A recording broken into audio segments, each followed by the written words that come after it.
모세는 이스라엘 백성들의 광야 생활을 마무리하면서 또 자신의 생을 마감하면서 그리고 또 자기가 기록하고 있는 이 민수기를 마치면서 마지막 지침들 세 가지를 주고 있는데요.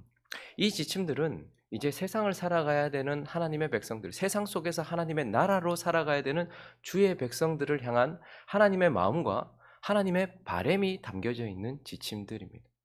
한 사람이 죽으면서 마지막으로 남기는 그 말은 누군가를 향해서 매우 엄중한 어떤 의미를 가지듯이 이 모세가 마지막으로 주었던 이 지침 안에는 하나님이 이제 세상으로 나아가는 세상에서 주의 나라로 하나님의 나라로 주의 백성으로 살아가야 될 이들을 향해 하나님께서 가지고 계시는 간절한 마음과 또 바램이 담겨져 있다라는 것입니다. 어제는 우리가 레위인과 관련된 지침들을 살펴보았죠. 오늘은 도피성과 관련된 지침들을 살펴보려고 합니다. 하나님은 이제 세상을 살아가는 그리스도인들, 하나님의 백성들에게 어떤 바램을 가지고 있는지 오늘 도피성과 관련된 이 말씀을 통하여서 두 가지로 나누어서 살펴보려고 하는데요. 하나님은 이제 세상을 살아가는 주의 백성들을 향하여서 세상의 그리스도인들을 향하여서 사람을 사랑하기를 바라고 계신다. 그분은 그것을 우리에게 뜻하고 계신다. 사람 사랑. 이것을 하나님은 뜻하고 계신다라는 것을 오늘 본문이 우리에게 가르쳐 주고 있습니다. 하나님은 먼저 이 도피성과 관련된 지침을 주시면서 살인에 대하여 엄하게 조치하시는 것을 보게 됩니다. 먼저 살인한 자, 그 살인에 대해서 강력 조치, 이것을 우리에게 말씀하고 있는데 16절부터 보시면 만일 철 연장으로 사람을 죽일 의도로 가지고서 쓴 거예요. 그냥 단순한 분노가 아니었어요. 철 연장으로 사람을 쳐 죽이면 그런 살인자니 그 살인자를 반드시 죽여요. 그러니까 살인한 것에 대한 보복 조치, 반드시 조치를 취해야 된다. 그 살인자를 죽여라. 그리고요, 만일 사람을 죽일 만한 돌을 손에 들고, 그냥 돌도 아니고 사람을 죽일 만한 돌을 들고 사람을 쳐 죽이면 의도를 가지고 있었어요. 이는 살인한 자니 그 살인자는 반드시 죽일 것이요. 또 만일 사람을 죽일 만한 나무 연장을 손에 들고 사람을 쳐 죽이면 그는 살인자니 그 살인자는 반드시 죽일 것이니라. 그래서 피를 보복하는 자는 그 살인자를 자신이 죽일 것이니 그를 만나면 죽일 것이니라 라고 말씀하시면서 살인에 대하여 강력하게 조치하라고 말씀하시면서 뭘 금지하고 있는 거예요? 살인을 금지하고 있는 거예요. 성령이 안에 있는 자들은 성령과 말씀으로 하나님 통치하십니다. 그러나 그것이 없는 자들에게는 강력한 법 조치로 사람을 통치하세요. 그래서 하나님은 지금도 교회는 말씀과 성령으로 통치하시고 세상은 뭘로 통치합니까? 법으로 통치하는 거예요. 그래서 법은 지엄해야 합니다. 두려워서라도 그 일을 하지 않도록 하나님은 지금 강력한 살인에 대한 보복 조치를 통하여서 살인을 금지하고 있는 거예요. 그런데 구약은 행동만 말한다고 이렇게 생각을 하는데 20절과 21절을 계속해서 보시면요. 만일 미워하는 까닭에, 그러니까 살인의 의도를 말하는 거예요. 마음속에 있었던 마음까지도 지금 의도까지도 다 파악을 하고 있는 거예요. 그냥 단순히 사람을 죽였느냐 죽였지 않았느냐도 중요하지만 그러나 구약에도 분명히 말하는 것은 그 마음의 동기를 보는 거예요. 기회를 엿보았다. 무엇을 던져 죽이거나 그리고요. 악의를 가지고서 손으로 쳐 죽이면 그 친자는 반드시 죽일 것이니 이는 살인하였습니다. 피를 보복하는 자는 살인자를 만나면 죽일 것이니. 하나님은 지금 살인을 강력하게 금지하고 있어요. 뭐까지 포함해서 그 사람의 마음, 동기까지 포함해서 하나님은 지금 살인을 금지하고 있는 것입니다. 그래서 한마디로 말하면 도피성의 지침을 주시면서 하나님은 우리 모두에게 살인하지 말라라고 명령하고 계시는 거예요. 그런데 이 살인하지 말라라는 이 명령의 또 다른 표현은 무엇일까요? 살인하지 말라고 말씀하시는 이 명령 안에 들어가 있는 진짜 의도, 하나님이 살인하지 말라라고 말씀하시는 이 명령에 들어있는 진짜 의도는 무엇일까요? 하나님은 구약에서는 강력하게 이렇게 부정적으로 명령하면서 금지시키면서 가르치는 경향이 있어요. 예를 들면 하나님과 관련해서는요. 하나님은 자신과 관련해서 어떻게 구약에서는 이렇게 가르쳤어요. 나 이외에 다른 신을 섬기지 말라. 부정적 명령으로 금지하시면서 우리를 가르쳐요. 그리고요. 어떠한 형상도 만들지 말라. 내 이름을 망령되이 일컫지 말라. 이렇게 부정적인 명령으로 금지시키면서 우리를 가르치시는 경향이 있단 말이에요. 사랑과 관련해서는요. 살인하지 말라, 간음하지 말라, 도둑질하지 말라, 거짓 증거하지 말라, 다음에 이웃의 물건을 탐내지 말라. 이렇게 금지시키면서 가르치는 경향이 있어요. 그런데 신약에 넘어오면요. 하나님은 긍정적 명령으로 독려하시면서 가르치는 경향이 있단 말입니다. 그래서 구약에 우리에게 주었던 말씀과 신약에 우리에게 주셨던 말씀이 다른 말씀이 아니고 같은 말씀인데 다른 표현이었어요. 그래서 예수님께서 오셔서 이러한 구약의 가르침들을 더 명확하게 드러내시면서 그 진짜 의도가 무엇인지를 가르쳐 주신단 말입니다. 그래서 마태복음 22장에 가보시면요. 자, 그렇게 가르치셨던 그 의도가 진짜 무엇을 의미하는가? 선생님, 율법 중에서 어느 계명이 크나이까? 크니까 예수께서 이르시되 네 마음을 다하고 목숨을 다하고 뜻을 다하여 주 너의 하나님을 뭐하라? 구약에서는 뭐라고 가르쳤어요? 나 이외에 다른 신을 섬기지 말라. 형상을 만들지 말라. 내 이름을 망령되이 일컫지 말라. 그런데 그 말의 진짜 의도는 뭐라는 거예요? 하나님을 사랑하라라는 거예요. 그리고요. 이것이 크고 첫째 되는 계명이요. 둘째도 그와 같으니 내 이웃을 내 자신과 같이 사랑하라 하셨으니 이 두 계명이 온 율법과 선지자의 강령이니라. 구약에서는 하나님께서 살인하지 말라 이렇게 가르치셨단 말입니다. 그런데 그것의 진짜 의도가 뭐냐는 거예요. 내 이웃을 사랑하라라는 말이라는 거예요. 그러니까 하나님은 지금 이 도피성 제도를 주시면서 이 지침을 통하여서 하나님은 살인하지 말라라고 말씀하시면서 우리에게 뭘 요구하시는 거예요? 이웃을 사람을 사랑해라라고 우리에게 가르쳐 주고 있는 것입니다. 그래서 이 도피성 제도와 함께 8절을 보시면 사람을 사랑하되 너희가 이스라엘 자손의 소유에서 레위인에게 너희가 성읍을 줄 때에 많이 받은 자에게서는 많이 떼어서 주고 적게 받은 자에게서는 적게 떼어서 줄 것이라. 각기 받은 기업을 따라서 그 성읍들을 레위인에게 줄 것이라. 거룩한 하나님의 백성. 그래서 하나님은 사람을 사랑하되 먼저 형제를 사랑하라는 거예요. 하나님을 예배하고 하나님을 사랑하며 하나님께 구별되어서 그리스도인이 된 형제들을 사랑해라. 그래서 사람 사랑에는 우선적으로 형제 사랑이 들어가는 거예요. 그리고 또 이제 오늘 본문을 통해서 뭘 사랑하라는 거예요. 우리 주변의 이웃을 사랑해라. 그래서 하나님은 사람을 사랑해라. 사람을 사랑해라. 먼저 형제를 사랑하고 그리고요. 네 주변에 있는 이웃을 사랑해라. 하나님은 이스라엘 백성들이 가나안 땅에 들어갈 때 딱 한 종류 자기 안에 남아있는 옛사람 이외에는 사랑해라라고 말씀하시는 거예요. 이스라엘 백성들은 자기 땅에 들어갔을 때 그 속에 옛사람들이 남아있었어요. 하나님을 섬기지 않고 하나님의 백성들 새 사람들을 공격하고 있는 옛사람들이 있었어요. 그래서 그 옛사람들은 제거하게 하셨어요.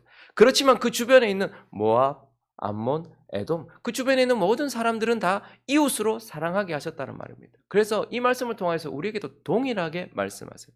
하나님은 세상을 살아가는 저와 여러분에게 무엇을 요구하실까요? 사람을 사랑하기를 요구하시는 거예요. 형제들이 아름다워서가 아니에요. 예수 안 믿는 사람보다 더 부족할 수도 있어요. 레위인들이 오히려 저기 이집트 사람보다 더 부족할 수도 있어요. 그렇지만 하나님은 형제를 사랑해라. 왜? 그들이 네 형제이기 때문에. 그들은 같은 영을 받은. 여러분 형제가 같은 피를 이어받은 육신의 형제도 사랑해야 되는데 같은 영을 이어받은 형제를 사랑해야 되겠죠. 그래서 하나님은 먼저 성도를 사랑해라라고 말씀하세요. 그리고 우리 주변에 있는 사람이 아무리 미워도 그 사람은 우리의 이웃이에요. 우리가 미워할 수 있는 사람은 딱 한 존재예요. 우리 속에 있는 옛사람. 이 말고는 다 사랑해라 라고 말씀하시는 거예요. 어렵죠? 막 마음이 어두워진다. 저 목사 사랑하기도 힘들고 저 권사 사랑하기도 힘들고 내 옆에 이 남편 사랑하기도 힘들고 내 옆에 이 부인 사랑하기도 힘들고 이 자식 사랑하기도 힘들고 저 부모 사랑하기도 힘들고 내 저 직장 상사 사랑하기도 힘들고 내 옆에 저거 맨날 층간소음 때문에 맨날 올라와가지고 뭐라 하는 저 사람 사랑하기도 힘든데 하나님은 딱 한 사람 내 속에 있는 옛사람 이외에는 사람을 사랑해라 라고 말씀하고 계시는 것입니다. 그리고 또 하나 오늘 이 도피성 제도를 통해서 이 지침을 통해서 하나님 우리에게 말씀하시는 것은 예수를 신뢰해라, 예수를 의지해라 라고 우리에게 가르쳐 주고 있는 것입니다. 오늘 주제 자체가 도피성에 가는 것입니다. 도피성이 뭐죠? 도피성. 오늘 본문이 도피성에 대해서 매우 자세하게 말해주는데 22절부터 한번 보실까요? 25절까지 먼저 보시면 악의가 없이 우연히 사람을 밀치거나 기회를 엿봄이 없이 무엇을 던지거나 보지 못하고 사람을 죽일 만한 돌을 던져서 죽였을 때에 이는 악의도 없고 헤아려 한 것도 아닌즉 회중이 친 자와 피를 보복하는 자 간에 이 규례대로 판례하여 피를 보복하는 자의 손에서 살인자를 어떻게 해요? 건져내요. 도피성에서 생명을 유지하도록 해라라고 말해요. 여러분 우리는 고의로 살인한 것만 죄다 이렇게 말할 수 없어요. 실수로 해도 죄예요. 그렇지만 하나님이 그 의도를 아시고 그 마음을 아세요. 사람은 연약하다는 것을 아세요. 하나님은 완전하시지만 우리는 완전하지 않아요. 하나님은 완전히 거룩하시지만 우리는 부패성도 가지고 있어요. 그렇기 때문에 그런 의도가 아니더라도 실수할 수 있고 그런 의도가 아니더라도 잘못할 수 있어요. 그런데 하나님은 그러한 것을 알고 계세요. 그래서 어떻게 합니까? 하나님의 백성들이 부지 중에 그리고 의도하지 않았을 때에 그가 연약함 때문에 범죄하였을 때에 여전히 그의 생명을 유지할 수 있도록 은혜의 조치를 해놓으신 거예요. 그게 도피성인 거예요. 내가 분명히 잘못했어요. 의도가 없었지만 잘못했고 연약해서 잘못했어요. 그것도 죄지만 그러나 하나님은 그러한 하나님의 백성들의 생명을 유지하기 위한 은혜의 수단으로 도피성을 두시는 것입니다. 그래서 그것은 죄인들의 생명을 건지는 은혜의 방편이었던 거예요. 그리고 계속 26절부터 28절까지도 보시면 그러나 살인자가 어느 때든지 그 피하였던 도피성 지경 밖에 나가면 피를 보복하는 자가 도피성 지경 밖에서 그 살인자를 만나 죽일지라도 피 흘린 죄가 없나니 이는 살인자가 대제사장이 죽기까지 그 도피성에 머물러야 할 것입니다. 도피성은 범죄한 자의 생명을 보존해주는 은혜의 조치예요. 그런데 한 가지 중요한 것이 있어요. 어떤 때에만 제한이 있어요. 도피성 안에 머물 때에만 그 효력이 있는 은혜의 조치예요. 만약에 이 사람이 도피성 밖으로 나갔다. 자기가 살인해놓고 도피성에 있으면서 어떤 생각을 했을까요? 내가 의도하지 않았지만 어떤 사람을 죽였어요. 하나님 앞에 범죄했단 말입니다. 내 안에 죄가 있어요. 그러면 도피성 안에 있으면서 뭐 해야 되는 거예요? 회개해야 되는 거예요.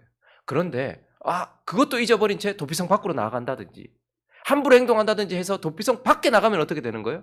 보복하는 자가 죽여도 그건 죄가 아닌 거예요.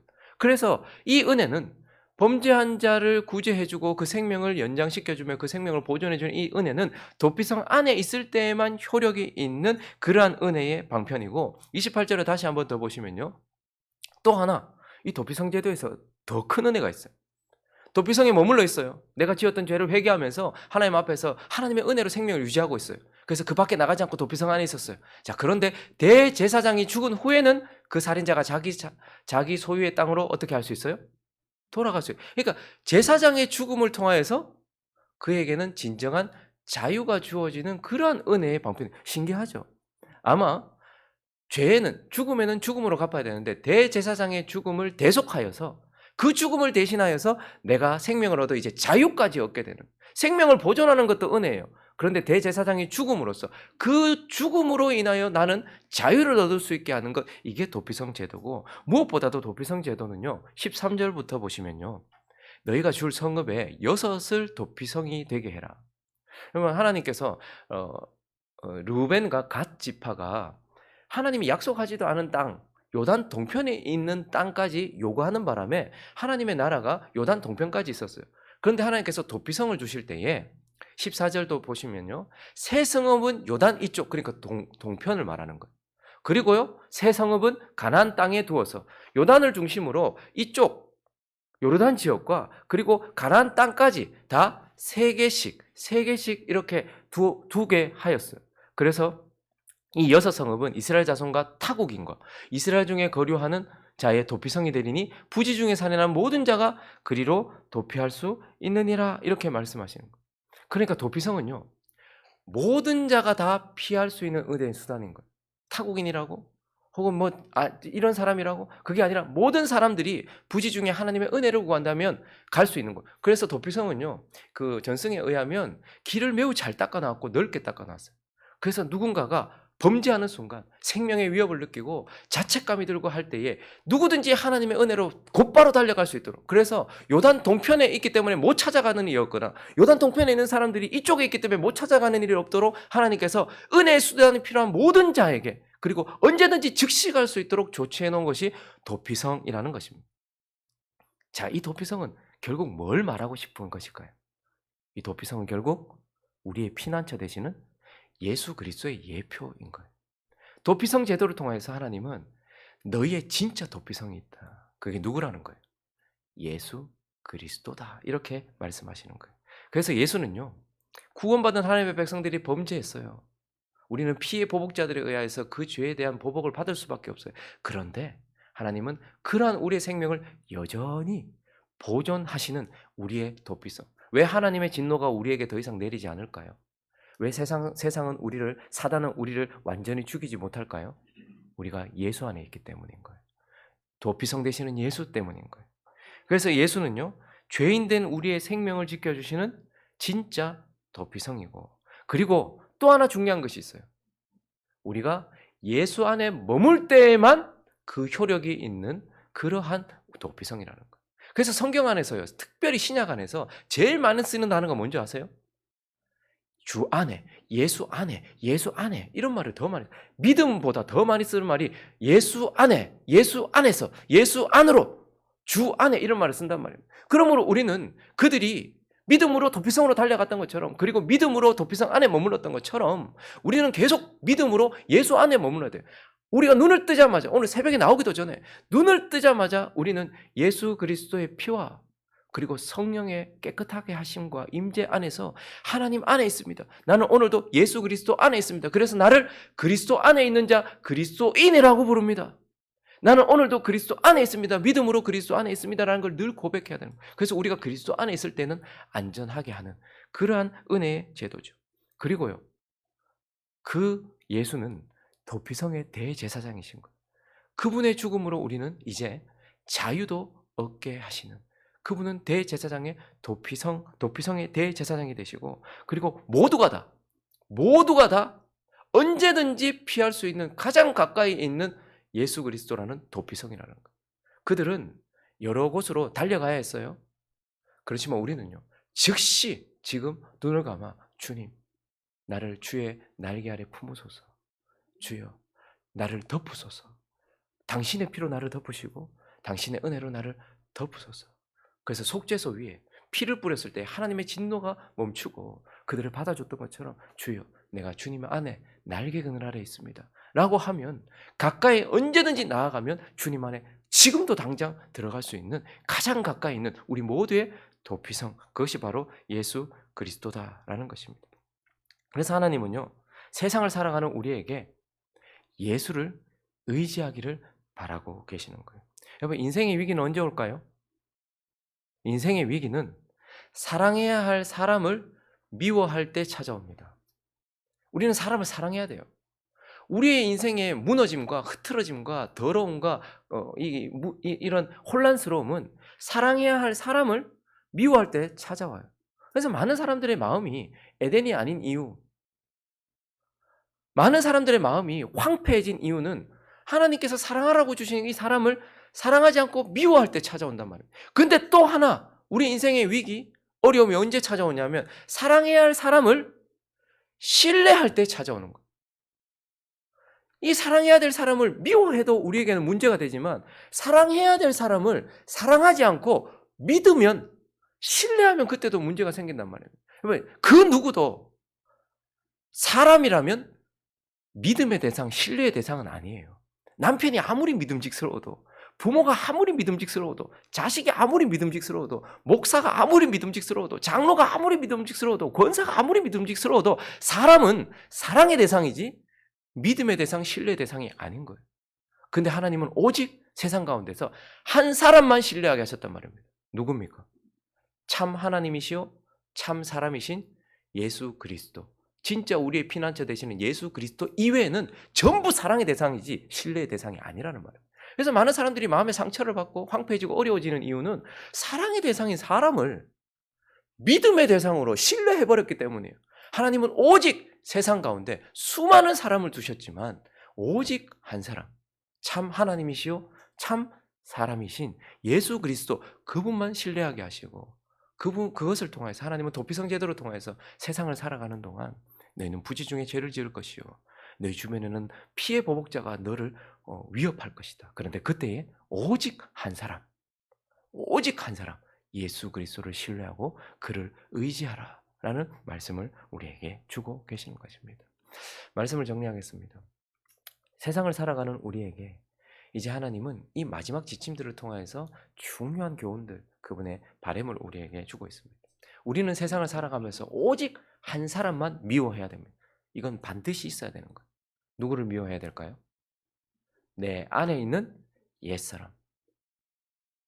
사실을 왜곡하여 받아들이게 만들고 주변에 있는 사람들을 미워하게 만들며 하나님의 사랑과 하나님에 대한 반역과 이러한 것들을 만드는 내 속에 있는 옛사람, 이 사람은 반드시 미워하고 제거해야 되는 거예요. 근데 나머지 모든 사람들은, 우리 주변을 둘러싸고 있는 모든 사람들은 뭐 해야 돼요? 사랑해야 되는 거예요. 오직 내 안에 있는 한 사람, 이 옛사람은 미워하고 내 주변에 있는 모든 사람, 나를 포함해서, 새 사람인 나를 포함해서, 그래서 옛사람은 미워하되 새 생명인 나를 포함해서 내 주변에 있는 모든 사람들은 다 사랑해야 돼요. 그리고요, 오직 한 사람, 우리 주 예수 그리스도는 신뢰하면서 이 땅을 살아가라. 한 사람 미워하고 한 사람만 신뢰하면서 우리에게 주어진 모든 사람들을 사랑하면서 세상을 살아가라 말씀하시는 그 하나님의 말씀을 마음 깊이 새기면서, 하나님은 사랑이시라 라고 말씀하시는 그분을 닮아가는 저와 여러분 되시기를 예수 그리스도 이름으로 축원합니다.